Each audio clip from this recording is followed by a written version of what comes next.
Oi, gente, tudo bem? Hoje eu vou resolver mais uma prova da IDECAM, beleza? Vamos que vamos, com força total. Vou colocar o material aqui para vocês.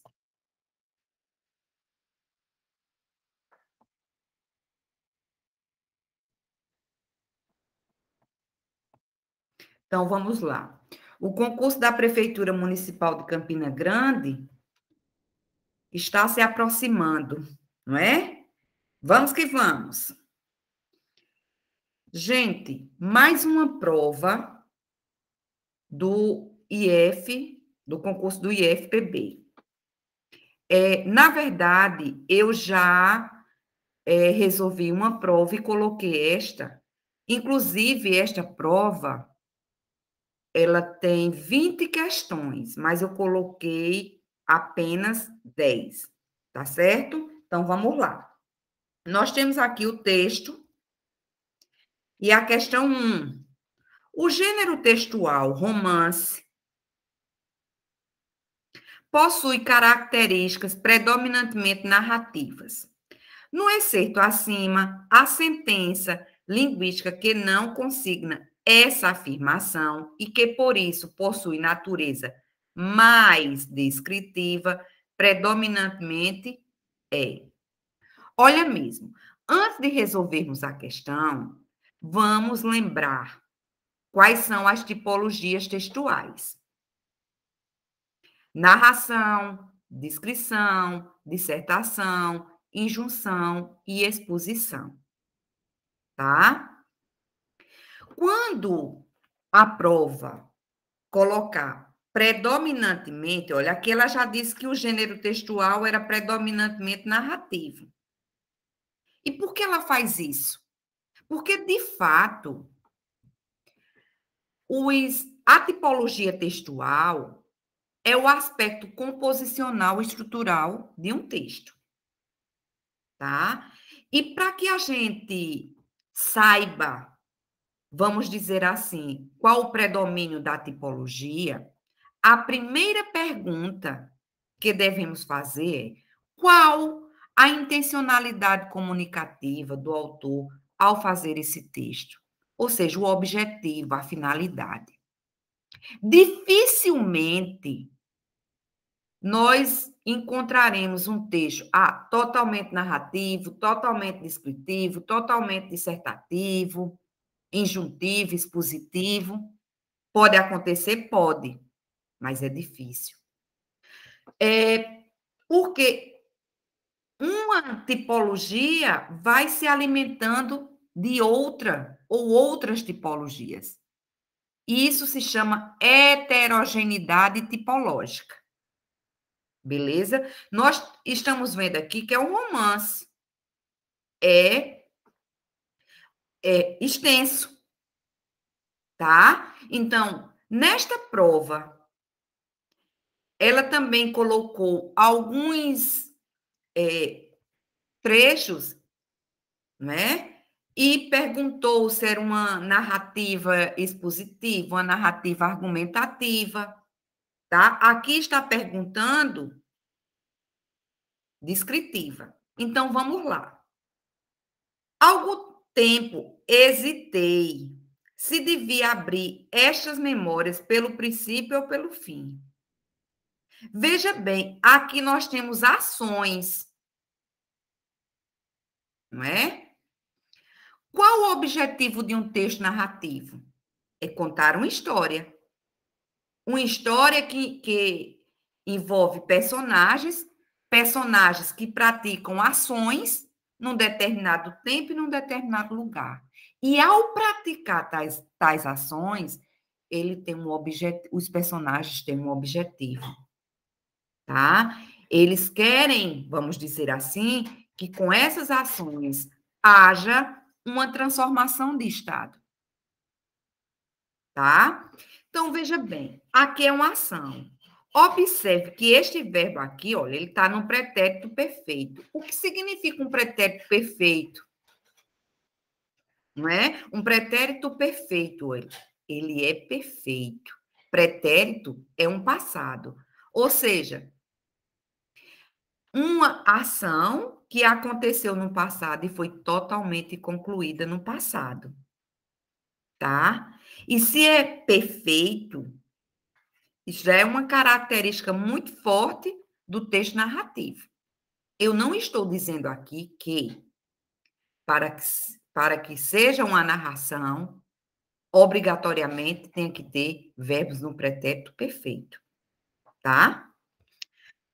Letra B. Suposto o uso vulgar seja começar pelo nascimento, ação. Então, se é ação, narração. Narração. Tá? Tinha uns 64 anos, rijos e prósperos. A gente percebe aqui que o objetivo é descrever, caracterizar. Letra C. Este verbo aqui, por exemplo, ele está no pretérito imperfeito do modo indicativo.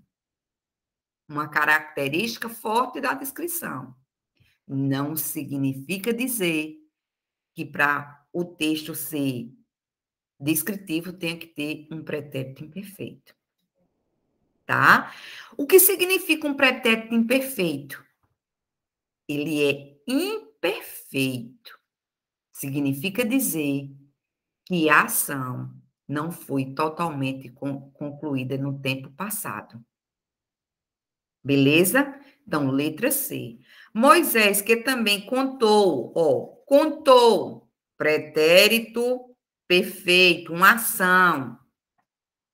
Verdade é que não houve cartas nem anúncios, pretérito perfeito. Então, a nossa resposta é letra C. Vamos ao 2. E eu vou fazer uma revisão para depois voltarmos ao 2. Veja que ele trabalha anacoluta, antonomásia, modalização, catacrese, paranomásia. Então, vamos lá. Tinha uns 64 anos rijos e prósperos. Possui o seguinte recurso linguístico. Vamos fazer uma revisão breve para voltarmos. Quem casa, quer casa. Olha, nós temos duas palavras aqui iguais, mas com significados distintos. Aqui, quem casa, o verbo, quer casa, aqui o substantivo. Né? Isso é um trocadilho. Esta figura de linguagem aqui se chama paranomásia. Tá? Eu poderia também dizer assim, Ricardo é um cavalheiro e ele trabalha como cavaleiro. Ricardo é um cavalheiro gentil, educado. E qual é a profissão dele? Ele é cavaleiro. Isso é uma paranomásia também, não é?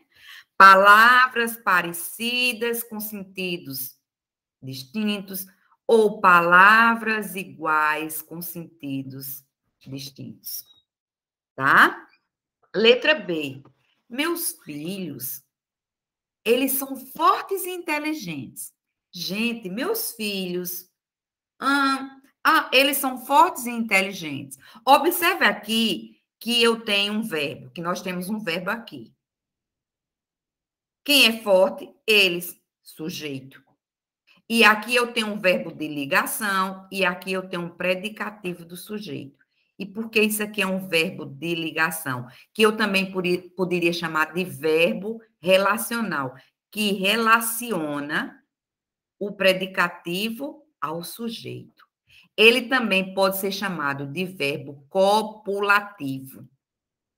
Verbo de ligação ou verbo relacional.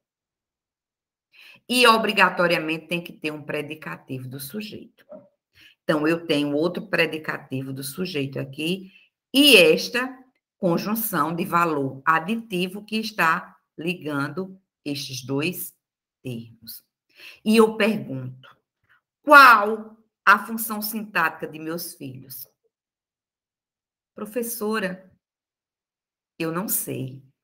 Sabe por quê? É porque ela está solta. Isso aqui é um anacoluto. Anacoluto. Tá? Alguns gramáticos dizem que o anacoluto é uma incorreção gramatical. É um recurso linguístico que, inclusive, nós utilizamos muito na oralidade. Né? Às vezes a gente está falando algo, há uma quebra e a gente começa a dizer outra coisa e aquela expressão, aquele termo fica solto. Ele não tem função sintática. Tá? Então, vamos lá. Meus filhos, hoje eu tinha visto. Destaca esta locução aqui. Isso é uma locução verbal de tempo composto. Veja que eu tenho um verbo auxiliar, ter, e o verbo principal aqui no particípio. Isso é uma locução verbal de pretérito mais que perfeito composto. Tá? E aqui o verbo auxiliar. Esse verbo aqui principal é um verbo transitivo direto. Quem tinha visto? Eu, sujeito. Eu tinha visto quem? Meus filhos, objeto direto. Quando? Hoje. Adjunto adverbial de lugar. Desculpa, de tempo. Eu tinha visto quando? Hoje. Isso é um tempo. Não é? Observe que os termos que compõem a oração, eles estão numa ordem inversa, numa ordem indireta. Eu posso chamar isso de inversão, ou eu posso, figura de linguagem também, chamar de hipérbato, ou síntese. A síntese por exemplo, isso aqui tudinho significa que os termos da oração estão na ordem indireta. Se eu colocasse na ordem direta, ficaria: eu tinha visto meus filhos hoje. E por que eu coloquei isso aqui? Para você não confundir anacoluto com hipérbato. Dificilmente a prova coloca os três juntos. Síntese é quando a inversão ela é mais forte, tá? Letra D. Eu embarquei no trem às 18 horas. Quem embarcou? Eu, sujeito. Esta palavrinha aqui, o verbo embarcar, ele foi criado, vamos dizer assim, para informar que uma pessoa tomou uma barca. Mas não encontrando outra palavra, isso aqui começou também a ser usado. Eu embarquei no avião, no trem, no ônibus. Isto é uma catacrese. Por exemplo, se eu disser assim, como é que se diz? A asa da xícara. Isso também é uma, aqui do copo, da caneca, né? Isso também é uma catacrese, tá? Na letra E, eu li Castro Alves. Na verdade, você não leu Castro Alves, você leu uma obra, duas, três. Isso aqui é uma metonímia.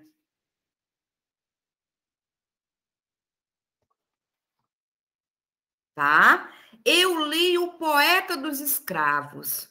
Veja que aqui eu usei uma característica bem conhecida de que autor? De Castro Alves.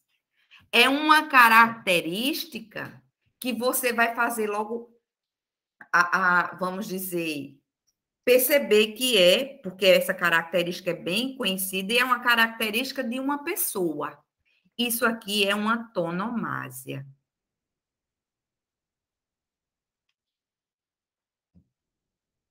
Eu fui à cidade do acarajé. É uma característica de um espaço, de um lugar. Isso aqui é o quê? Uma perífrase. Professora, eu poderia dizer que isso aqui tudo é metonímia? Poderia, tá? Antonomásia e a perífrase é um tipo de metonímia. Só que antonomásia é uma característica bem conhecida, vamos dizer, de uma pessoa. Você diz assim: eu assisti a Rainha dos Baixinhos. Quem é? Xuxa. Eu é uma antonomásia, né? Para pessoa. Perífrase. Eu conheci a Cidade Luz. Qual é a Cidade Luz? Paris. Tá? Então, e outra coisa que eu coloquei aqui. Vamos falar aqui sobre modalização. O que é uma modalização? Veja que eu coloquei aqui 5 exemplos, não é? Várias questões difíceis na prova. Aqui também, ó, eu repeti, aqui também e aqui também. Agora, eu pergunto a vocês: são 5 afirmativas. Qual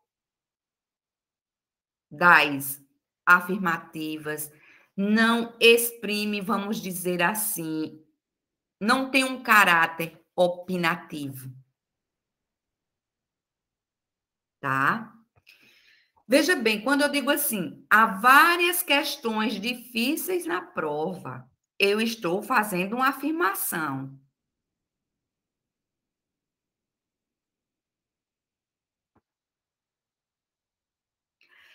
Você consegue enxergar, por exemplo, nesta afirmação, uma, uma opinião? Não, professora, consigo não. Beleza. Qual é o verbo aqui? Este aqui, né? O verbo haver. Beleza. Quando eu digo assim, imagine que uma pessoa que está estudando comigo diga assim: felizmente, há várias questões difíceis na prova. Veja que o sentido aqui mudou. E há vários pressupostos implícitos aí. Ó, se uma pessoa chega para mim e diz isso, é porque a pessoa está muito preparada. Ela estudou muito. E, na verdade, não é? Na verdade, ela quer dizer assim: não é justo eu estudar muito e uma prova, toda a prova, ou seja, a prova inteira, é constituída apenas de questões fáceis. Ou seja, vai também prejudicar quem estudou muito e a pessoa está querendo dizer isso não é justo, professora. Tá? Veja, felizmente. Qual é a classe gramatical de felizmente? É um advérbio, não é? Um advérbio. E ele imprime, vamos dizer assim, nesta oração, um caráter opinativo.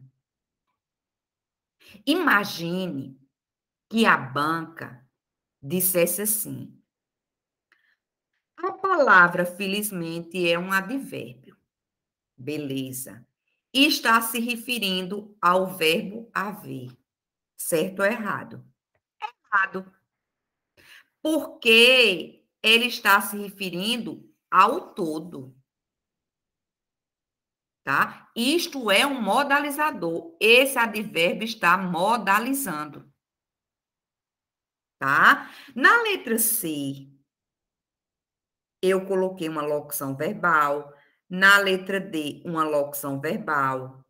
Na letra E, uma locução verbal. Tá? Qual é o verbo auxiliar?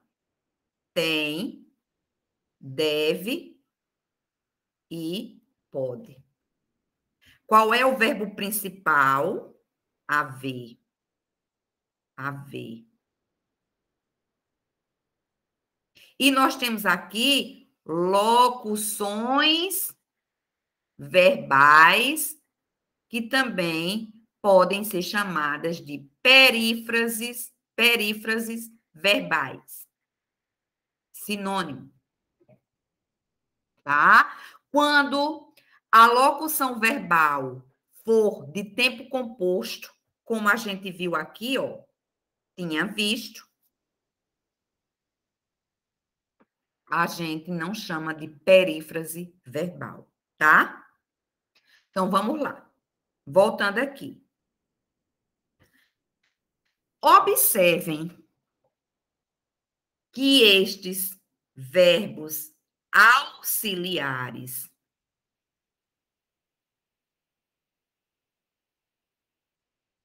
eles modalizam, são modalizadores. Veja o caráter opinativo. Aí um aluno diz: felizmente, há várias questões difíceis na prova. Ou haverá várias questões difíceis na prova. Aí o outro diz: concordo com você. Tem que haver várias questões difíceis na prova. Olhe que isso aqui tem um caráter, assim, um sentido de necessidade. É forte, tá? E a gente pode dizer que isso é uma modalização deôntica, porque ela é muito forte. Aí outra pessoa diz assim: deve haver. Ou seja, há uma obrigatoriedade também aqui. Mas essa obrigatoriedade, não é? Vamos dizer assim, ela é menos forte do que tem que haver. Quando eu digo assim, pode, aí vem outra pessoa e diz assim, pode haver várias questões difíceis na prova. Esse pode dá a ideia de possibilidade. A única que não foi modalizada foi esta aqui, a primeira. Estão percebendo? Outra coisa. Imagine que a prova dissesse sim. Uma situação que já foi posta em prova. Eu vou destacar o verbo principal. Estou colocando aqui com outra corzinha. Tá? Imagine que a prova dissesse assim. Ou fizesse uma reescritura. Tá? Mas eu vou dizer uma proposta. Ela dissesse assim: transforme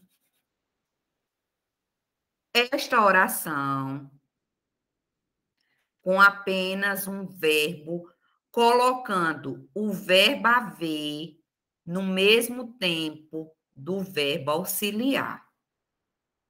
O verbo auxiliar está no presente, né? Presente do indicativo. Beleza. Aí, ó, ficaria assim. Algum erro gramatical? Não. Mas se a prova dissesse que esta transformação manteria o mesmo aspecto semântico, o mesmo sentido, estaria o quê? Errado. Porque tem que haver várias questões difíceis na prova, não é a mesma coisa. Há várias questões difíceis na prova. Tá? Então, mudou o sentido. Belezinha? Outro aspecto aqui que eu vou falar, aproveitando, saindo do aspecto da modalização, olhe, e outro conteúdo, este verbo aqui, não é? É o verbo haver no sentido de existência. E quando o verbo haver for sinônimo de existência, não é? Ocorrência ou acontecimento, ele é um verbo impessoal. Ele não apresenta sujeito. Ele tem que ficar na terceira pessoa do singular. Então, imagine que colocasse um acento circunflexo aqui, ó. Esse tem aqui estaria o quê? Na terceira pessoa do plural. Só que o verbo principal é o verbo haver, no sentido de existir. E ele vai passar a impessoalidade para o verbo auxiliar. Se colocasse isso aqui, era um erro de quê? De concordância verbal. E lembrar também que o verbo haver, quando ele estiver no sentido de existência, ocorrência, acontecimento, ele é impessoal. É uma oração sem sujeito. Ele fica no singular. E quanto à regência, ele é um verbo transitivo direto. Significa dizer que isso aqui tudinho é o quê? Objeto direto. Qual o núcleo desse objeto direto? Questões. Beleza? Vamos voltar para resolver a questão. Então, veja bem, é uma antonomásia? Não. É anacoluto? Não. É catacrese? Não. É o quê? Paranomásia? Não. É uma modalização. E quando você vai olhar esse aspecto da modalização, você não pode, de jeito nenhum, olhar a palavra, apenas uma palavra. Você tem que olhar o todo, ó, tá? Tinha uns 64 anos, rijos e prósperos. É uma certeza isso aí? Não. Olha, que isso aqui também tinha uns. Se eu tirasse uns, aí não estava modalizado. Beleza, gente? Deu para entender? Outra coisa. Se alguém disser que a modalização, os modalizadores, só podem aparecer em textos orais, da modalidade oral, isto é uma inverdade. É tanto que isso aqui é um texto escrito, não é verdade? Então, vamos lá. Olha mesmo, você na prova, acertando a questão, tá? É assim que eu quero ver você forte. No dia da prova, confiança no taco, viu? Vamos lá. No excerto acima, a sentença linguística, Moisés, que também contou a sua morte, não a pôs no introito, mas no cabo. Diferença radical entre este livro e o Pentateuco. Linhas 4 e 5. É reproduzida pelo narrador por meio do seguinte mecanismo. Olha aqui, tá? Antes de resolver a questão, deixa eu fazer uma revisão aqui breve. Imagine que este concurso da prefeitura tivesse solicitado redação. e dissesse que o texto, a tipologia, você teria que fazer um texto dissertativo. Não há redação neste concurso, não é verdade? Eu estou supondo. Aí, você teria que falar sobre a importância da educação. Imaginemos. Isso aqui, vamos dizer, é um trecho da sua redação que você fez. Eu pergunto a você. Aí você diz: a educação é uma prática social que visa ao desenvolvimento do educando e por isso ela não se concretiza apenas no ambiente escolar e bababá, bababá, babá. Pronto. É seu texto. Você fez um texto, claro, fez no momento da prova, é um texto inédito. Mas esse texto seu, mesmo ele não havendo citações direta ou indireta, eu digo que isso aqui é uma intertextualidade. E olhe por quê. Primeira pergunta que eu vou fazer a você. Você aprendeu a escrever no dia da prova? Ô, Fabiana, claro que não. Isto que você colocou aqui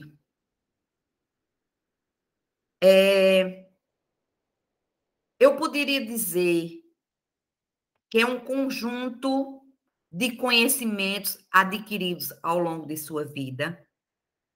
Aí você diria, sim, estes conhecimentos adquiridos ao longo de sua vida, esses conhecimentos ocorreram na escola, em várias agências de letramento, escola, não é?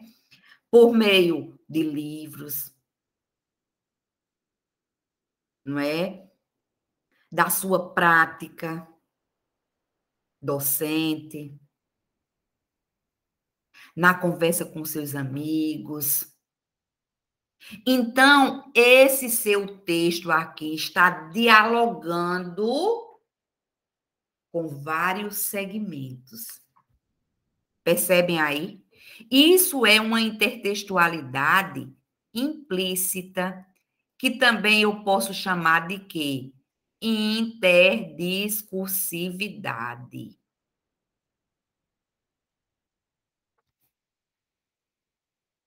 Ou seja, aqui há vários discursos dialogando com outros discursos, tá?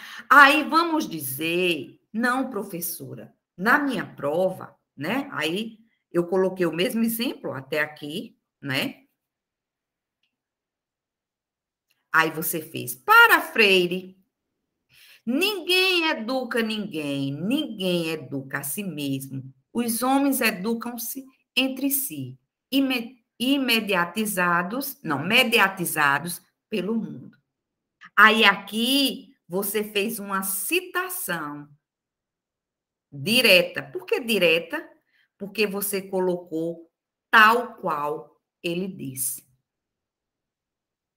E essa citação direta também, eu posso chamar de um argumento de autoridade, porque dá mais credibilidade. Ele tem esse objetivo. Ah, a autora do texto aqui, ela citou um expoente da educação. Isso aqui é uma intertextualidade explícita.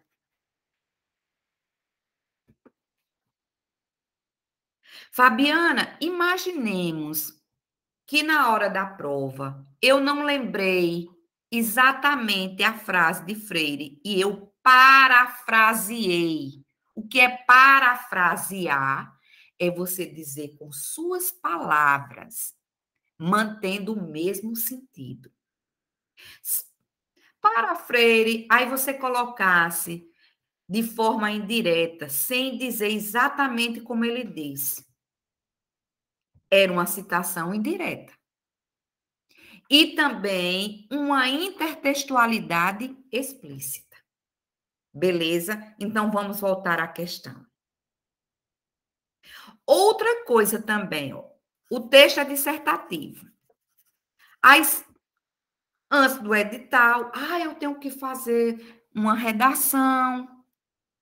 Eu vou procurar uma professora de redação. Vou perguntar se Fabiana pode me dar, ministrar aulas sobre esse assunto, que eu quero me sentir mais segura, ou comigo, ou com outra professora, não importa, tá? Aí, você, quando vai fazer a prova, você tem que colocar a estrutura, não é? A tipologia, você tem que usar a tipologia dissertativa, lógico. Aí vamos dizer que durante, não é? Claro, durante as aulas, eu expliquei como é um texto dissertativo, expliquei o aspecto estrutural de um texto dissertativo. Ou seja, até a sua própria forma, a estrutura que você utilizou para fazer a prova é um intertexto. Por quê? Não foi você que criou o texto dissertativo, a estrutura dissertativa, muito menos eu, que eu também já aprendi, né, com os professores, com a minha prática docente, cada vez mais, né, que o professor cada vez mais ele vai aprendendo com outros professores, né? Meus professores da universidade, da especialização, do mestrado, meus colegas, meus alunos. Então, quando eu explico a estrutura de um texto dissertativo, eu estou transpondo, fazendo uma transposição didática. É um intertexto também. É um interdiscurso. Beleza? Então, vamos lá. Vamos voltar ao trechinho lá. Ele diz assim: algum tempo hesitei se devia abrir estas memórias pelo princípio ou pelo fim. Isto é, se poria em primeiro lugar o meu nascimento ou a minha morte. Suposto o vulgar seja começar pelo nascimento, duas considerações me levaram a adotar diferente método. A primeira, ou seja, a primeira consideração é que eu não sou propriamente um autor defunto, mas um defunto autor. Para quem acampa, foi outro berço. A segunda consideração é que o escrito ficaria assim, mais galante, né? Diferente, né? E mais novo. Moisés, que também contou a sua morte, não a pôs no introito, ou seja, no início, mas no cabo, no fim. Diferença radical entre este livro e o Pentateuco, tá? Aí veja bem, imagine que você não soubesse o que era Pentateuco. Mas aqui você está vendo, ó, Moisés, e você vai procurando pistas, tá? Ou seja, há uma citação aí, há um diálogo entre textos. Pentateuco, os livros que compõem o Antigo Testamento. Então, a gente observa aqui que houve o quê? Uma intertextualidade. Vamos lá. Aqui. Letra C. Aí, professor, o que é performance? Dentro de um gênero textual. Qual o gênero textual que é mais representativo, vamos dizer assim, da performance? O gênero dramático. a peça teatral. Assim como você pode dizer no final desta aula que a minha performance foi boa, foi maravilhosa, foi ruim, foi péssima. Beleza? Polissemia. Polio. Muito. Semia, sentido. Olha mesmo, eu vou colocar a palavra manga aqui. Aí digo assim para você. Gente, hoje eu chupei uma manga maravilhosa. Fruta. Eita, a manga do meu blazer rasgou. Ainda poderia dizer assim: ei, não manga de mim não, vis. Bem paraibanês, né? Não manga de mim não. Olha, uma palavra, uma mesma palavra que foi utilizada com vários significados. Isso é polissemia, não foi o que aconteceu aqui, a gente já deu a resposta. Estruturação sintática, isso é muito amplo, né, gente? Né? E paralinguagem. O que é paralinguagem? Olha, imagine que eu estou conversando com você, estou contando um segredo, né? Estou falando normalmente, estou contando um segredo, e eu observo que uma pessoa se aproxima. E eu já disse, é um segredo. Aí eu faço assim, dou algum sinal, um sinal sonoro, não é? Para que você perceba, não é? Para que você perceba que tem que haver uma mudança de quê? Da conversa. Isso é uma paralinguagem. A paralinguagem, ela acontece nos textos orais. Beleza? Letra C. 4. Olha mesmo. O texto acima, por ter sido, ó, caso tal sentença. Vamos lá. Aqui é, na verdade, o comando da questão. Vamos ver isso aqui. O texto acima, por ter sido escrito no século XIX, possui algumas peculiaridades linguísticas que chamam a atenção do leitor contemporâneo. Entre elas, a sentença. Suposto o uso vulgar, seja começar pelo nascimento, caso tal sentença fosse reescrita num português culto brasileiro.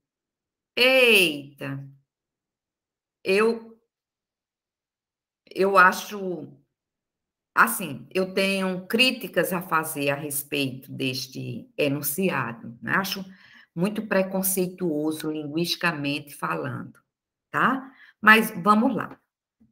Ter-se-ia a seguinte frase. Olha mesmo. Sempre eu digo a vocês. Eu li o enunciado e meus olhos fazem curvas, leituras. Eu estou fazendo uma leitura, melhor dizendo, de reconhecimento. E aqui eu já observei o seguinte, que a questão vai trabalhar com os elementos coesivos sequenciais. A questão do sentido. O que são elementos coesivos sequenciais? Não é? A coesão pode ser referencial e sequencial. Para ela ser sequencial, não é? Há várias formas, né? Ela pode se concretizar, vamos dizer assim, de diferentes formas. Mas quando você vir elementos coesivos no tocante às conjunções, às preposições, isso é o quê? sequencial. E aqui eu tenho, ó, conquanto, uma conjunção, aqui na medida em que, eu não posso dizer que isso aqui é uma conjunção, porque eu tenho 1, 2, 3, 4. Então, é uma locução conjuntiva, ó. À medida que, locução conjuntiva também. Aqui, por quanto? Conjunção, porque só tem uma palavra, ó.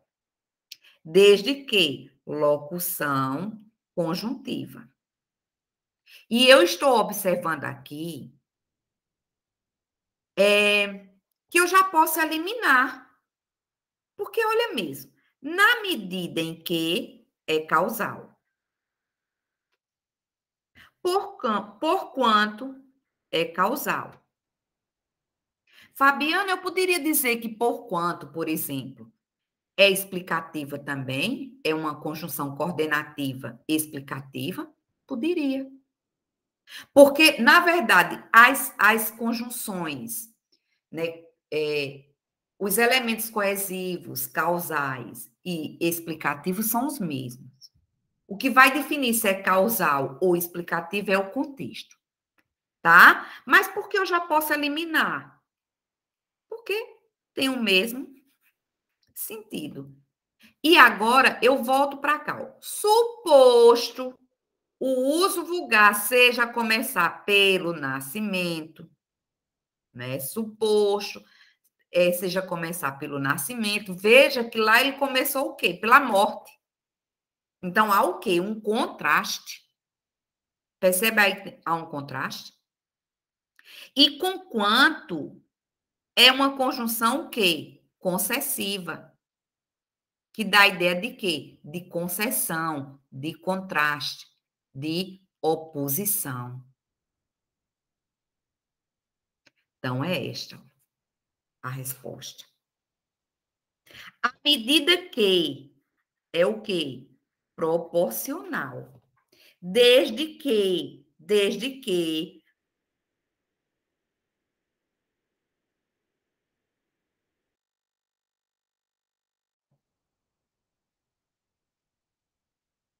tá?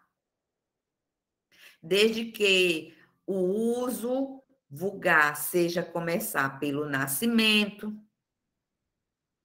ou seja, desde que pode dar ideia de tempo e pode dar ideia de condição. Por exemplo, se eu digo assim, desde que cheguei ao consultório, não paro de fazer ligações. Desde que, assim que cheguei, logo que cheguei, quando eu cheguei. Se eu digo assim, desde que você estude, terá êxito na prova. Ó, desde que, se você estudar, terá êxito na prova. Então, é o quê? Uma condição, tá? Então, a nossa resposta é o quê? Letra A. Outro aspecto, já fiz aqui a questão, mas outro aspecto que eu quero colocar aqui. Olha mesmo. Professora, as conjunções que indicam contradição, ela pode ser adversativa e ela pode ser o quê? Concessiva. Professora, como é que eu vou saber? Primeira coisa, a conjunção adversativa, ela está num paradigma das orações coordenadas, não é? Coordenadas, que são orações independentes. Essa independência é sobretudo o quê? Sintática. Já a concessiva está no paradigma das orações subordinadas subordinadas adverbiais. E quais são as conjunções concessivas? Conquanto, embora, malgrado, ainda que, apesar de que, mesmo que, se bem que, não é? Posto que, não obstante. Eu coloquei várias aqui, né, concessivas. Aí, veja bem, posto que, por exemplo, pode ser também o quê? Causal. Não obstante, pode ser o quê? Pode ser adversativa. E como é que eu vou diferenciar? Quando for concessiva, por exemplo, você olha, embora, mesmo que, ainda que, apesar de, mesmo que, essas são concessivas, conquanto, malgrado, né? Se bem que os verbos estarão no modo subjuntivo. Por exemplo, não obstante. Não obstante, pode ser concessiva ou pode ser adversativa. Quando for adversativa, o verbo estará no modo indicativo. Posto que, quando for causal, não é? Vai estar no modo indicativo. Quando ele for concessivo, modo subjuntivo. As conjunções adversativas, quais são? Você tem que estar com isso na cabeça. A professora tem mas. Lembrar, mas também pode ser aditivo, não é? Mas, em geral, ele é o quê? Uma conjunção adversativa. Liga ideias opostas, contrárias. Mas, porém, contudo, todavia, no entanto, entretanto, tudo isso aí é adversativa. E, Fabiana, o i, em geral, o quê? É aditivo, mas ele também pode ser adversativo. Você tem que olhar o contexto. Tá? Outro aspecto importante que eu vou colocar aqui, olha mesmo, se eu dissesse assim,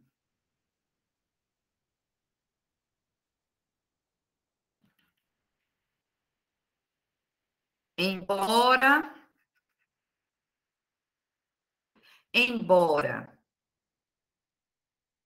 fosse pobre, só comprava roupas caras, tá? Aí veja bem, nós temos aqui duas orações, o primeiro verbo e aqui o outro verbo. E eu tenho esse embora. O embora só pode ser concessivo, tudo bem. Tá? Ele está ligando esse contraste. E a gente observa o contraste pelo todo. Não é? Agora, veja bem, imaginemos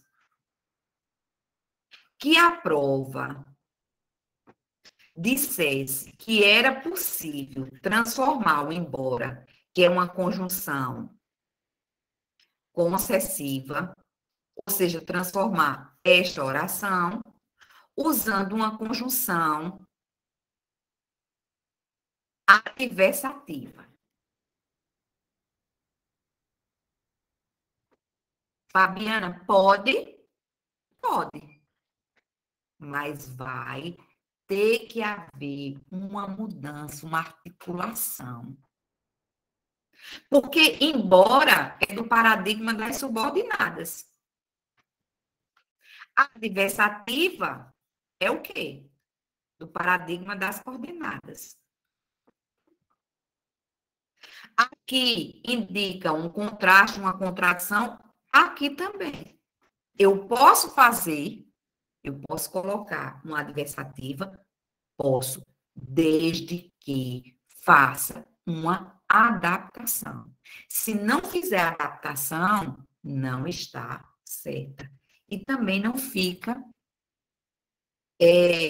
de qualquer jeito, o aspecto sintático, ele vai ser o quê? Modificado. Agora, se eu dissesse assim, tipo assim, só comprava roupas caras, mas era pobre. Todavia era pobre, entretanto era pobre, não é? Enfim, veja que este verbo aqui, ó, está no modo indicativo, no pretérito imperfeito, tá? É importante observar isto. Beleza? Vamos lá. 5. Olha mesmo. Conquanto a obra de Machado de Assis seja permeada da variante linguística culta da língua portuguesa, observa-se algumas marcas de oralidade. Ele está falando aqui o quê? De variação linguística. Tais como em. Aí, eu sou dessas, sabe? Que estou olhando aqui, já estou fazendo aqui o reconhecimento. Olha mesmo. Aí ele diz, a principal marca de oralidade, tá? E aqui, quando eu faço o reconhecimento, eu já estou vendo que aqui fala de coloquial. Isso tem a ver com o quê? Variação linguística. Tá? Agora vamos ler o resto. Algum tempo hesitei. Hesitei se devia abrir estas memórias pelo princípio ou pelo fim. Olha mesmo. Esse se aqui, a gente observa que exprime um aspecto semântico de quê? Condição. Ele é condicional. É uma conjunção condicional. Algum tempo hesitei. Eu tenho aqui, ó, a primeira oração. Aqui. Este verbo aqui está no pretérito perfeito. Aí, isso aqui vai, vamos dizer, imprime um aspecto condicional. Como é que eu uso um aspecto condicional e já coloco uma ação aqui, algo que aconteceu no passado? Então, eu hesitei se deveria. Este verbo aqui, ó, vamos lá. Este verbo aqui, devia. Olhe, ia. Ia. É desinência de pretérito imperfeito do indicativo.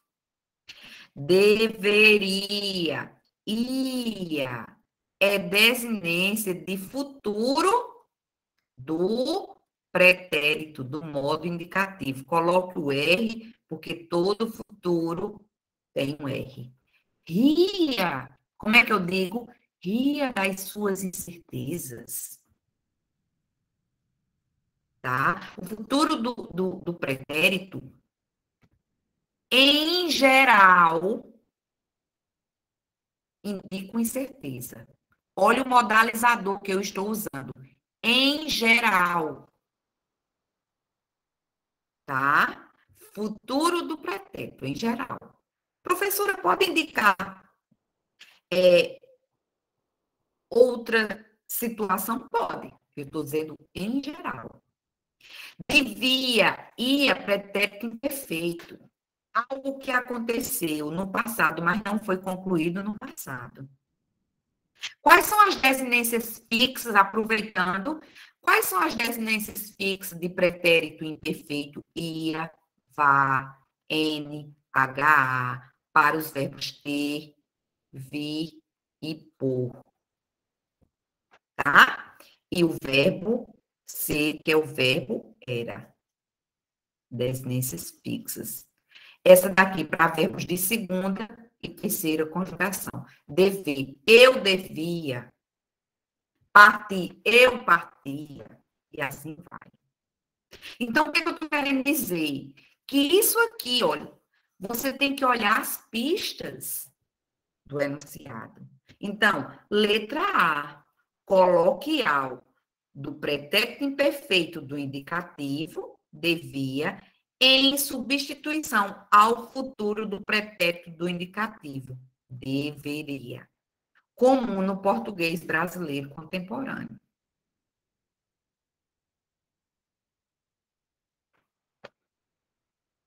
Tá? A banca diz comum. Eu não sei se é tão comum assim, tá? Mas isso aqui não importa. Agora, olhe as demais alternativas. Sintaxe estranha, acentuação gráfica estranha, pontuação estranha, de recursos de interdiscursividade. E aqui uma viajada. Não é? Então, letra A, vamos lá. O título, óbito do autor. Possui locução do autor. Esta preposição mais o artigo e mais o substantivo. Ligada ao substantivo, óbito. Está apontando para óbito.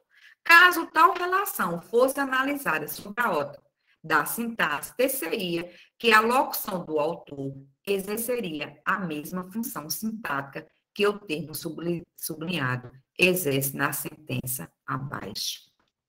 E aqui eu já estou olhando. Eu vou fazer uma revisão disso aqui, para depois nós voltarmos à questão. O complemento nominal e o adjuntado nominal são funções sintáticas. Tá? O complemento nominal refere-se a substantivo abstrato, adjetivo ou advérbio. Já o adjuntado nominal se refere a substantivo abstrato e substantivo concreto. E aí eu já destaquei algo e vou destacar mais. Olhe bem. Quando for um substantivo abstrato, pode ser um complemento nominal ou pode ser um adjuntado nominal. Beleza? Outra coisa importante, o complemento nominal, ele tem que ter preposição. O adjuntado nominal pode ter preposição. Olha aqui. Aqui tem que ter. Isso é o quê? A preposição é obrigatória. Aqui pode ter, é uma possibilidade, pode ter preposição ou não, tá? Já é uma diferença entre eles. Outra coisa, quando estiver se referindo a um substantivo abstrato, só nesta situação, você vai olhar quem é agente ou paciente. O complemento nominal, ele é o quê? Só quando se referir a isso aqui, substantivo abstrato, para você saber se é complemento ou adjunto. Você vai olhar se é paciente. Paciente, ser de complemento nominal. E se for agente, agente de adjunto adnominal. Outro aspecto. O adjunto adnominal pode indicar posse. O complemento nominal não indica posse. Então, vamos colocar as nossas setinhas. Com a seta, você acerta a questão. Não significa que é apenas, né, que eu vou utilizar apenas o recurso da seta, tá? Olha mesmo, eu tenho isso aqui destacado e ele está apontando para a palavra resposta. E resposta é um substantivo abstrato. Então, eu tenho que olhar isso aqui. Professora, como é que eu sei se é um substantivo abstrato? Ó, eu digo, né? Isso aqui é um copo. É um substantivo concreto. Inclusive, vou tomar uma aguinha. Olha mesmo, gente. Ah, Fabiana, isso aqui é um substantivo concreto porque você está pegando. Não tem nada a ver com isso. Coloque esse conceito na lata do lixo. Este copo aqui foi produzido por alguém, não é? Por uma indústria, por uma pessoa. Mas para que ele tenha, vamos dizer, funcionalidade, eu não preciso que este alguém esteja aqui. Isso significa concreto, tá? Agora, quando eu digo resposta, ei, alguém, o diretor deu a resposta, ou seja, substantivo abstrato é aquele que precisa de alguém. Ele só existe se tiver o alguém. Beleza? O substantivo abstrato, vou até colocar aqui, ele pode indicar ação, sentimento, emoção e ele pode exprimir uma qualidade. Como assim, Fabiana? Olha mesmo, se eu disser assim, ele é estúpido. Qual é a palavrinha aqui que está caracterizando? Estúpido. Qual é a característica de estúpido? Adjetivo. Beleza. Mas se eu disser assim, a estupidez dele me incomoda. Isso aqui é substantivo abstrato. Ele está mostrando esta qualidade. Beleza? Vamos lá. A resposta do autor. Aqui, o autor respondeu, a resposta foi dada por ele. A resposta é dele, também indica posse. Adjunto adnominal. Porque o quê? A gente, o autor que respondeu, e também está indicando uma posse. A resposta ao autor, coloca a seta, está apontando para esse substantivo abstrato. A resposta ao autor. O autor recebeu a resposta. Tá? Então, isso aqui é o quê? Ele é paciente. Se é paciente, complemento nominal. Do autor, está apontando para esta palavrinha aqui, para este nome, que é um substantivo o quê? Concreto. Substantivo concreto, adjunto adnominal. Eu não preciso fazer. Isso aqui, paciente é agente, só quando for um substantivo abstrato. Quando se referir a um substantivo abstrato. Beleza? As ideias. Isso aqui está apontando para isto. Qual é a classe gramatical? Eu sou fiel. Qual é a classe gramatical de fiel? Ah, Fabiana, é adjetivo. Então, isso aqui é o quê? Complemento nominal.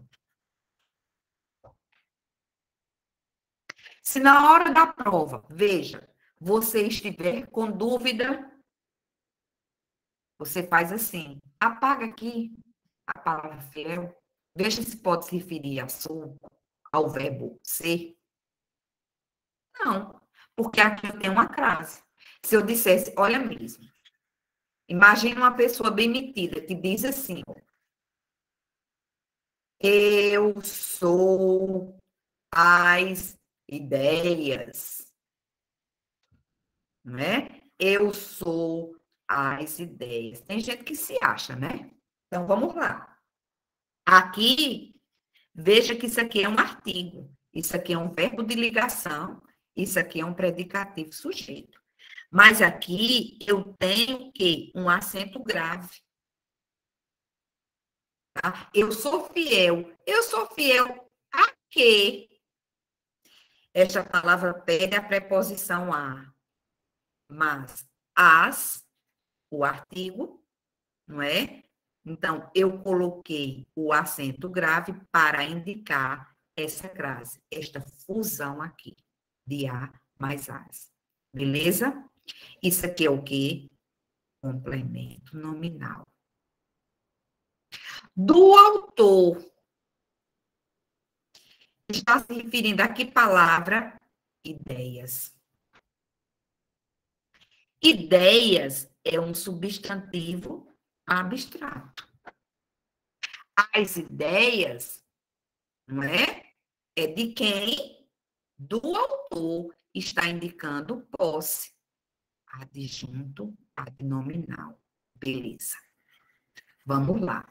E agora eu quero fazer uma pergunta a vocês. Inclusive, vou colocar de outra cozinha aqui.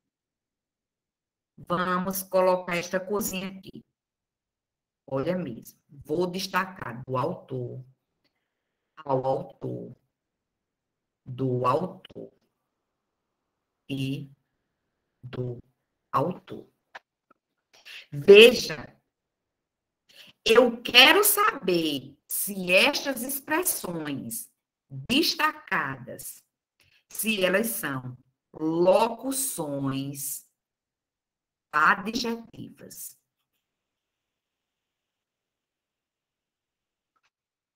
Isso aqui é morfologia.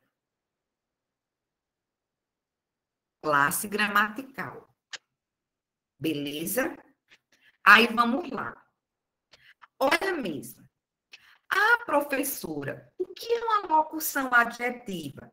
Ah, uma locução adjetiva começa com uma preposição, mais um substantivo, em geral, isso aqui vai ser um substantivo, mas pode ser, por exemplo, um advérbio, tá? Mas em geral, preposição mais substantivo, e ele vai se referir o quê? Ele vai se referir a um substantivo, tá? Por que chama locução adjetiva? Porque tem mais de uma palavra. E está caracterizando um substantivo. Beleza. Veja bem. Adjunto adnominal, locução adjetiva. Adjunto adnominal, locução adjetiva. Ou seja, sintaticamente, ele é uma locução adjetiva. Morfologicamente, não. Sintaticamente, desculpa, é um adjunto adnominal, não é? E sintaticamente e morfologicamente é locução adjetiva. Adjunto adnominal, locução adjetiva. Isto aqui não é locução adjetiva. Como assim, professora? Gente, isso é bem profundo. Olha mesmo, o complemento nominal não pode ser locução adjetiva. Professor, e aí, como é que eu vou classificar morfologicamente isso aqui? Você vai dizer que isso aqui tem uma preposição a mais o artigo o e mais o substantivo autor. Complemento nominal não pode ser locução adjetiva. Beleza? Agora, você também poderia dizer, Fabiana, o edital da Prefeitura de Campina Grande não colocou função sintática dos termos da oração. Realmente não colocou. Mas ele poderia fazer essa pergunta aqui, porque ele colocou morfologia. Tá? De sintaxe, ele colocou outros assuntos, mas ele não deixou explícito lá. Termos da oração. Função sintática dos termos da oração. Não colocou. Mas também, você tem que lembrar que ele colocou regência. E isso aqui também, ó, trabalha com regência, que é uma regência o quê? Nominal. Beleza? Vamos lá. E também a banca colocou pontuação. E o que é pontuação? Gente, se a banca tivesse colocado só pontuação, eu teria que fazer, como eu já fiz, uma revisão de análise sintática, que pontuação é análise sintática. Beleza? Então, vamos à questão. Olhe mesmo. Claro que você não ia demorar esse tempo todo para fazer essa questão, é porque eu quis fazer uma revisão, tá? E outra coisa, quando eu digo óbito do autor, o óbito é dele. Isso aqui está se referindo a um substantivo e do autor está indicando posse, adjunto, adnominal. Então, a gente vai procurar um que exerceria a mesma função sintática. E aqui, gente, eu já estou vendo algo que me dá, assim, pistas. Porque, olha, direito, necessidade e necessidade. Olha mesmo, as provas, os enunciados dão pistas. Mas vamos lá, ó, direito à vida. Direito à vida, você recebe esse direito, não é? Isso é um complemento nominal. Direito à greve, complemento nominal. Nascimento do autor. O autor nasceu. O nascimento é dele. Adjunto adnominal. Letra C. Complemento nominal, complemento nominal. Vamos lá. 7. Na alteração da estrutura sintática de autor defunto para defunto autor, questão muito bem feita, o narrador de Memórias Póstumas utilizou-se de um recurso linguístico de natureza. Olha aqui, eu olhando. Gente, a banca aqui, de certa forma, facilitou. Por quê?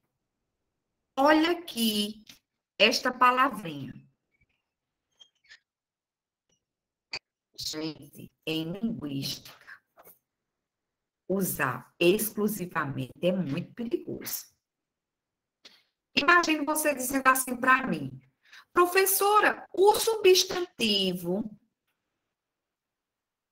a classe gramatical substantivo, que é morfologia, né? Quando a gente fala em classe gramatical, é substantivo, exerce exclusivamente a função de sujeito.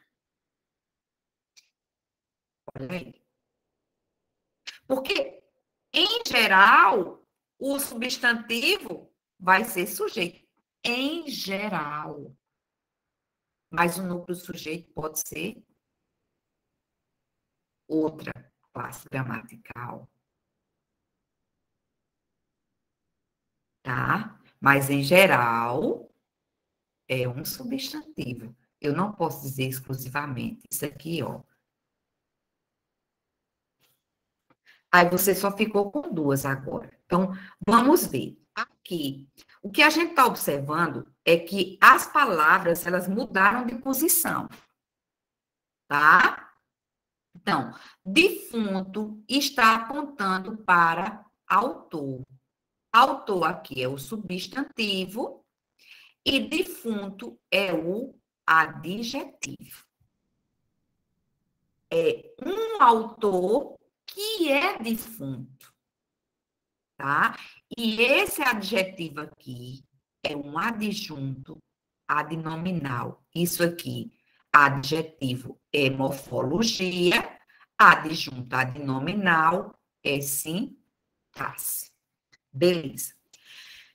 E aqui é um defunto que é autor. Então, defunto aqui, autor está apontando para defunto, para este nome, que é um substantivo, caracterizando. E autor aqui é o quê? Adjetivo. E sintaticamente, adjunto adnominal. E eu já expliquei isso várias vezes.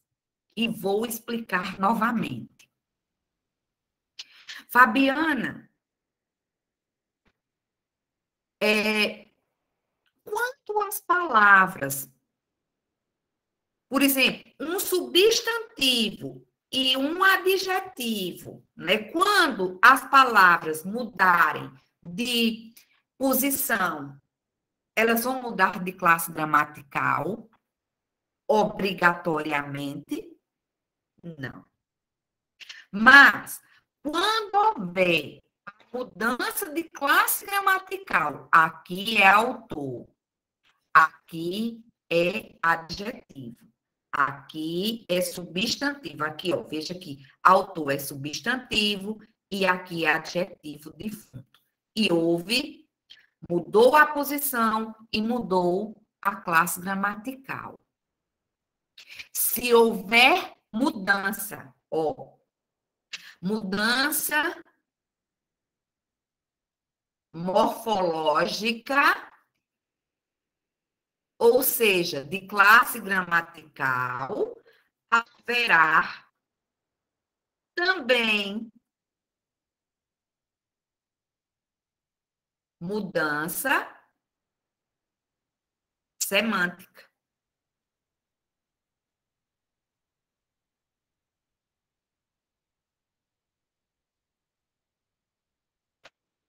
Tá? Então, aqui já está errado. É letra D.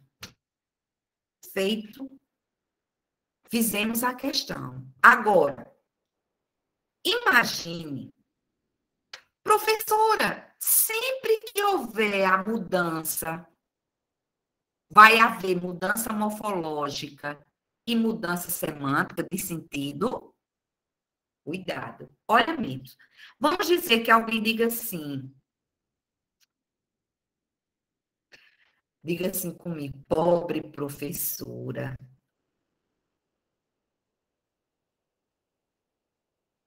Ou Fabiana é uma professora.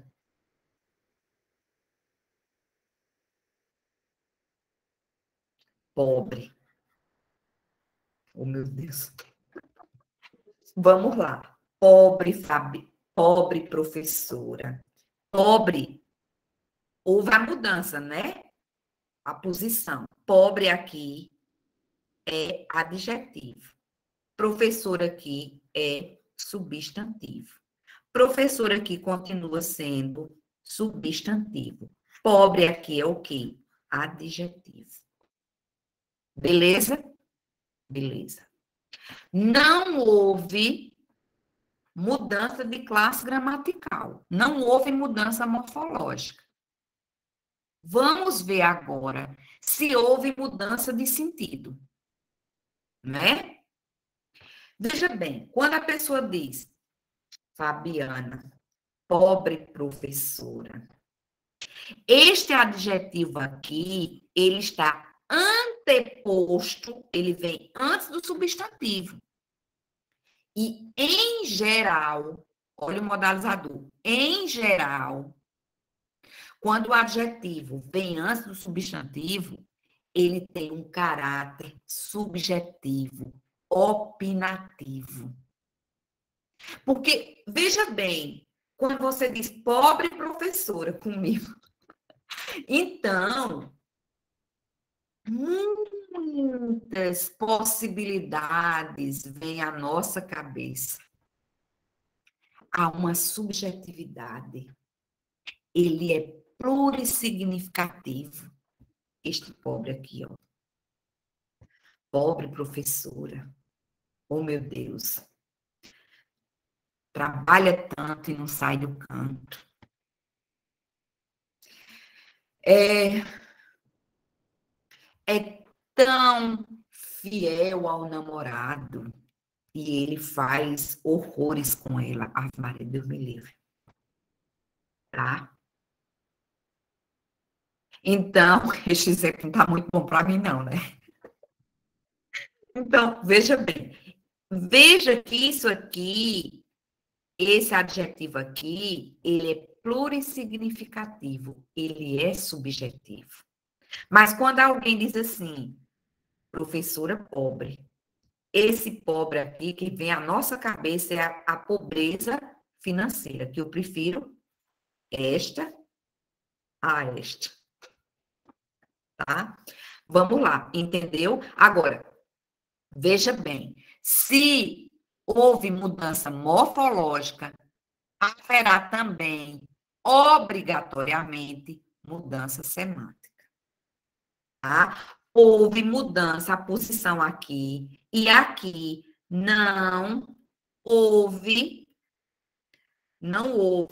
mudança. Eita, que letra feia, né, gente? Não houve mudança morfológica,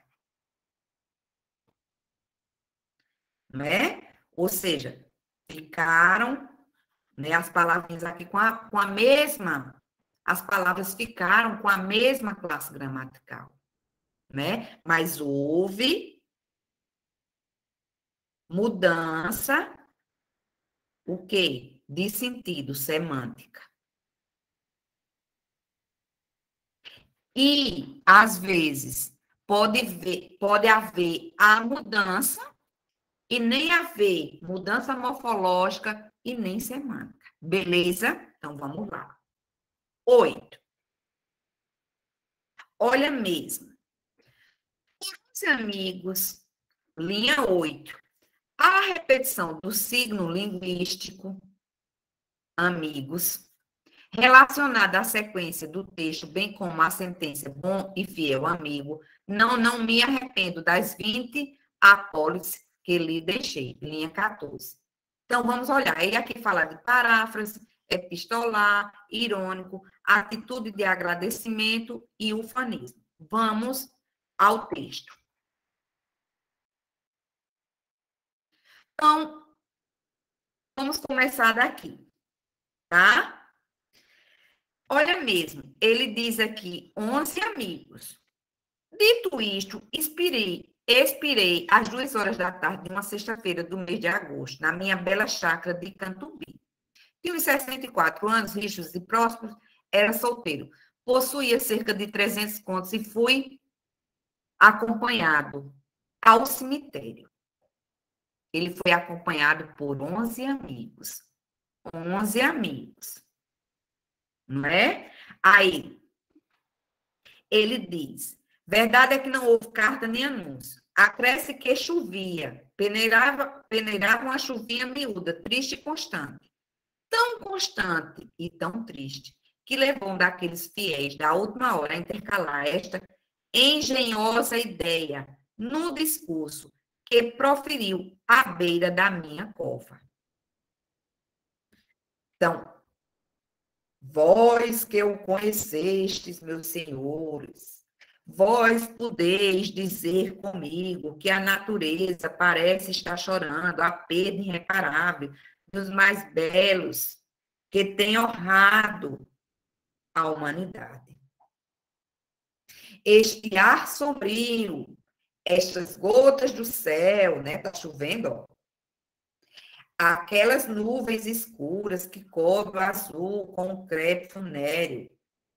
Tudo isso é a dor crua, má, que lhe rói a natureza, as mais íntimas entranhas. Olha que discurso, né? Tudo isso é um sublime louvor ao nosso ilustre finado. Ao finado diz assim, bom e fiel amigo, né? Ele não, ele está aqui morto e narrando, né? Bom e fiel amigo, olha aqui o narrador. Não me arrependo das 20 apólices que lhe deixei. Não é? Aquele diz que tinha cerca de 300 contos, era um homem rico, não é? E uma coisa interessante, você percebe aqui de cara que isso é uma ironia machadiana, dessas assim, tipo pauleira, tá? Então, isso aqui, questão 8, não é isso? Isso aqui é recurso irônico, uma figura de linguagem, um recurso estilístico, né? Machado de Assis, um crânio na ironia, né? Paráfrase. Gente, o que é uma paráfrase? Uma paráfrase é um tipo de intertextualidade também.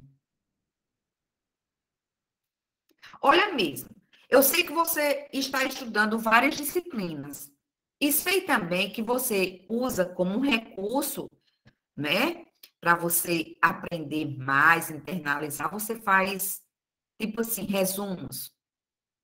Ah, você está estudando história de Campina Grande. Aí você vai fazer um resumo. Você coloca, escreve com as suas palavras, mas mantém mesmo sentido. Isso é paráfrase.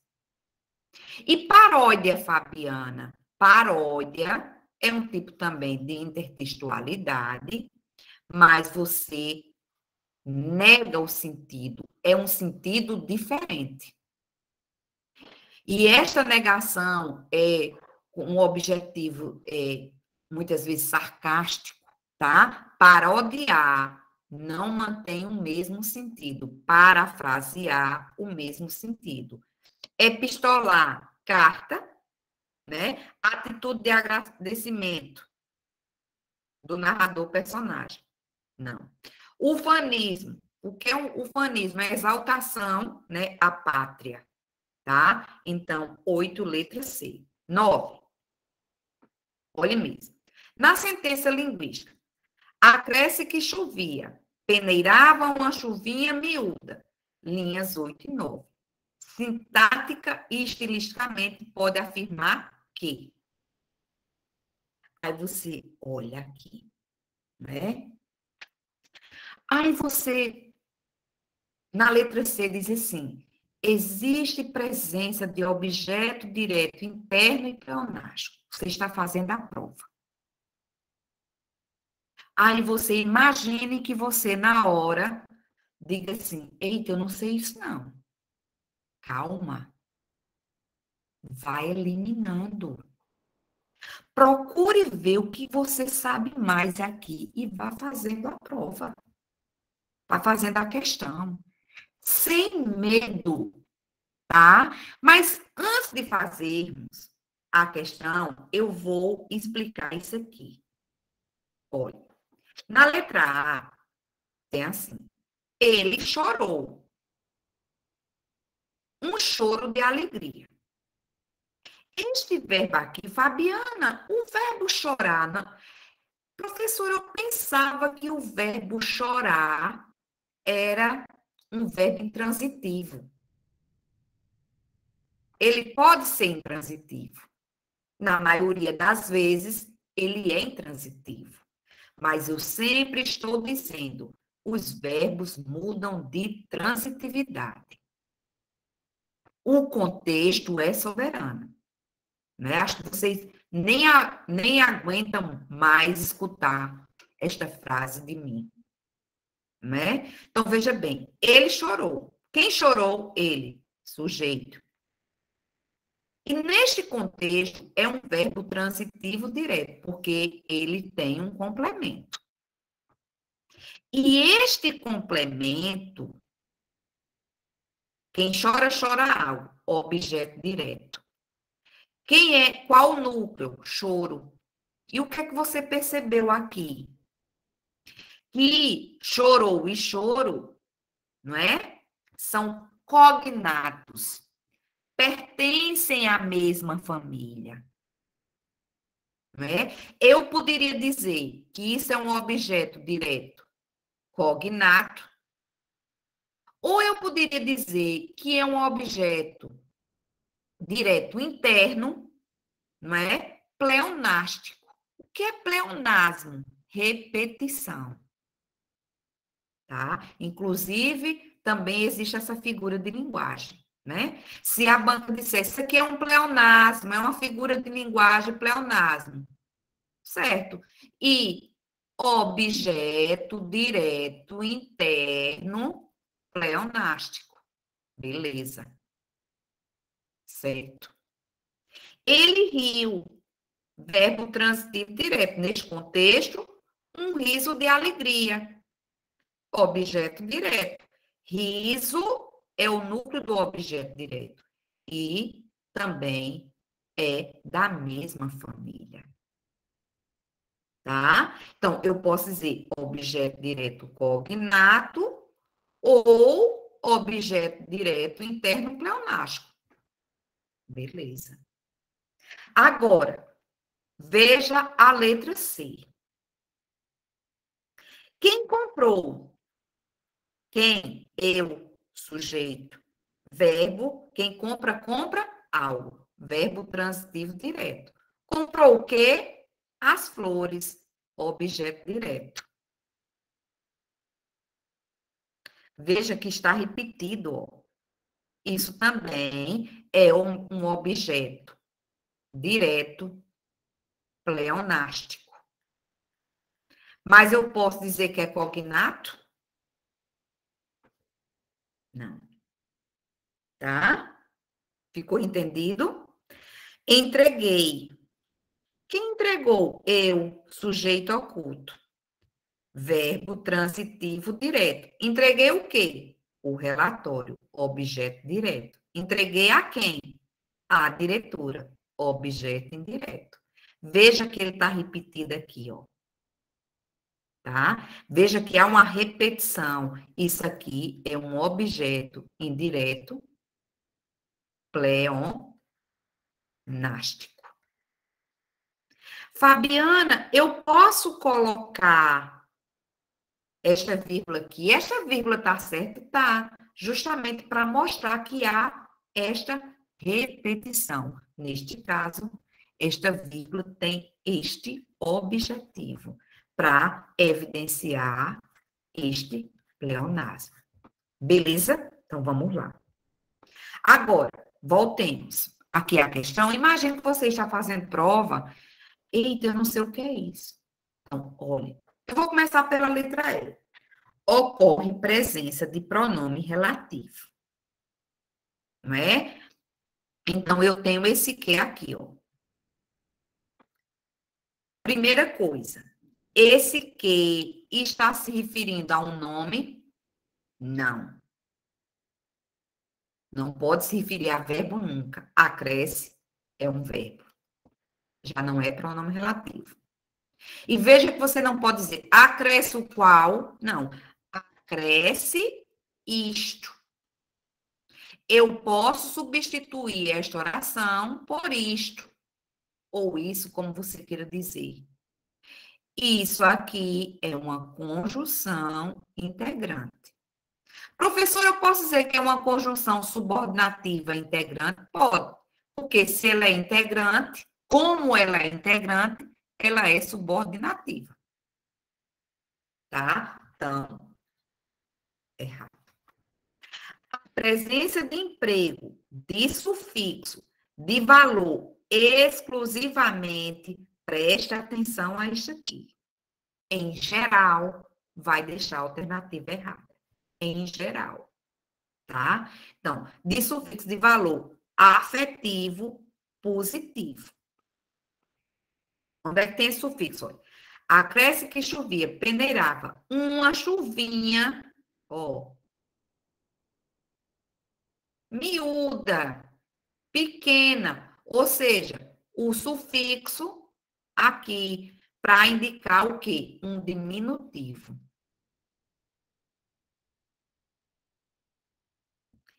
E não é afetivo e, por exemplo, professora, mas eu acho que é afetivo.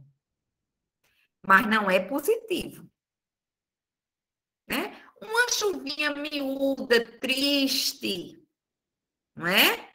É uma chuvinha pequena, é só para dizer, para mostrar o diminutivo. Então, não é esta. Tá? Aí, olha mesmo, a banca disse assim, existe presença de objeto direto, interno e pleonástico. Vamos fazer, estou apagando aqui porque já gravei, belezinha. Vamos dizer, não é? A gente disse aqui, isso aqui, conjunção integrante. Vamos destacar os verbos aqui. Tenho este verbo, não é? Tenho este verbo e tenho este verbo. Aí ele diz assim, existe presença de objeto direto interno. Acresce isto. Isto acresce.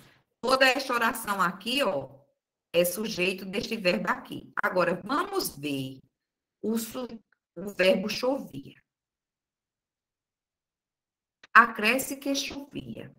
Este verbo aqui está indicando um fenômeno da natureza. Não é? Este verbo é um verbo impessoal, porque ele indica um fenômeno da natureza. Aqui é uma oração sem sujeito.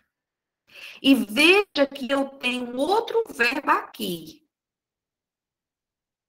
Qual é o sujeito do verbo peneirava? O que peneirava?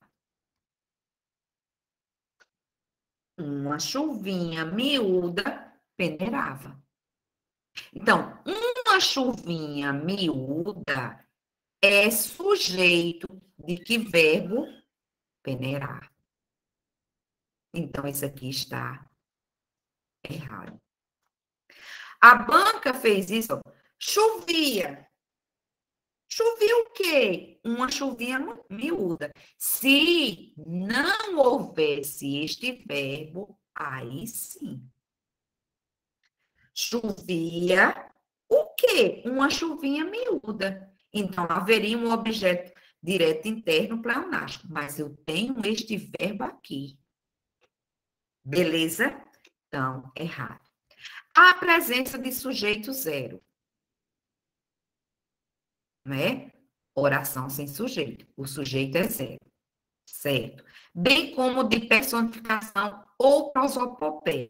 Personificação, prosopopeia, são sinônimos, né? Personificação é uma figura de linguagem que indica que você dá características humanas a um ser inanimado. Uma chuvinha miúda pode peneirar? Não. Então, é uma personificação, uma prosopopeia. Letra B. O verbo chover possui o mesmo sujeito de peneirar? Não. Qual é o sujeito do verbo chover? É uma oração sem sujeito. E de peneirar, uma chuvinha. Beleza? Outra coisa. Fabiana, toda vez que aparecer o verbo chover, ele vai ser impessoal? Olha o perigo. Toda vez, não. Porque vamos dizer que eu diga assim. Vamos dizer que eu diga assim. Choveram aprovações, né, dos alunos do conteúdo, claro, no concurso da Prefeitura Municipal de Campina Grande, né? No concurso da Prefeitura Municipal de Campina Grande. Ai, meu Deus. E vai ser assim. Vamos que vamos. Choveram aprovações. Vocês estão percebendo aí que esse verbo aqui, ele está sendo usado no sentido conotativo. Aqui chovia é no sentido denotativo, ou seja, real, denotativo, dicionário, conotativo, é figurativo, é contrário ao que diz o dicionário sobre o verbo chover. Então, na verdade, aqui há um sujeito. Sujeito simples. E também aqui há uma figura de linguagem chamada hipérbole, um exagero. E vai ser este exagero mesmo, porque nós podemos e nós queremos, e estamos lutando para tal, tá? Então, vamos lá. 10. Sentença linguística. Na sentença linguística, tudo isso é um sublime louvor ao nosso ilustre finado. O elemento coesivo sublinhado, eu esqueci de sublinhar, desculpa, é este aqui, possui natureza, olha mesmo, deítica, anafórica, catafórica, respectiva e esofórica. Não é? Vamos lá, vamos voltar ao texto. Olha mesmo, tudo isso está aqui embaixo. Ó. Tudo isso é um sublime louvor ao nosso ilustre finado. Que ele fala, este ar sombrio, estas gotas do céu, quer dizer, a natureza chorando, né? Então, isso está remetendo ao que foi dito anteriormente. Então,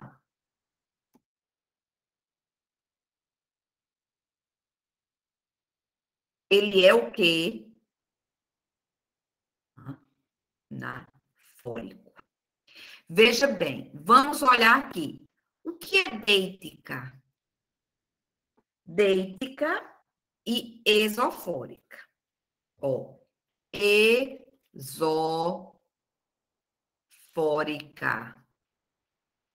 e deítica são sinônimos, tá? Esofórica já está dizendo fora do texto.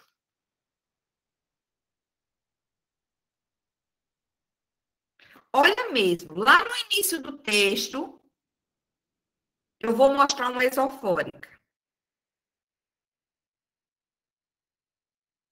Ó, ele diz aqui, ó.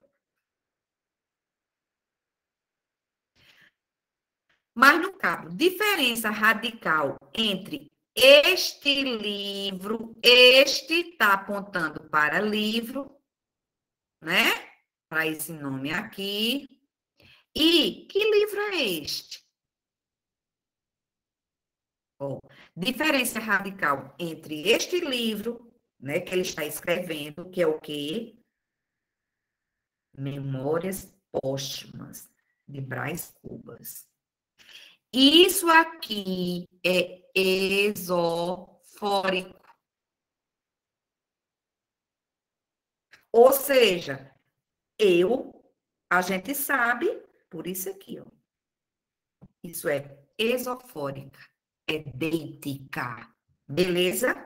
Vamos lá.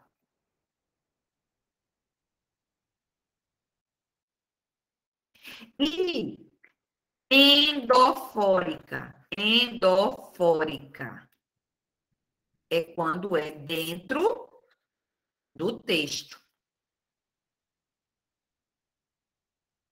Veja que este livro, a gente foi olhar o quê? Na referência. Tá? Por isso que é deítica. Tá? Ou seja, não está remetendo a algo que está ali no texto. É extratexto. Beleza? Então, endofórica. A endofórica pode ser anafórica, pode ser catafórica. E pode ser outras também, tá? Anafórica. Ó, vou colocar a seta. Remete a algo dito anteriormente, voltando. E catafórica remete a algo posterior. Tá? Aí, letra A não é, letra C não é, expletivo, que é uma palavra expletiva de realce, né? Nós já estudamos isso. E esofórica também não é. Então, é anafórica. Fabiana, endofórica é dentro do texto. Endo, dentro. Anafórica e catafórica. A banca pode usar outros nomes? Pode, nós já fizemos até questões sobre isso. Naquele aulão que eu fiz, eu já corrigi várias provas, não é? Então, houve prova que ela disse assim, é uma anáfora encapsuladora, ou seja, uma palavrinha isso, que remeteu a tudo que foi dito no parágrafo anterior, ou seja, encapsulou. Existem outras formas, tá? Que ainda, né, vamos estudar. Mas aqui estão as principais. Lembrar, esofórica e deítica são sinônimos. E está, quando é esofórica ou deítica, significa que é uma coesão extra-texto, fora do texto, endofórica, dentro do texto. E as principais aqui. Então, gente, nós chegamos ao final. Eu espero ter contribuído. E caso haja dúvidas, pode passar uma mensagem que eu terei o maior prazer em elucidar as prováveis dúvidas, não é? Então, até a próxima. Beijo. Tchau, tchau.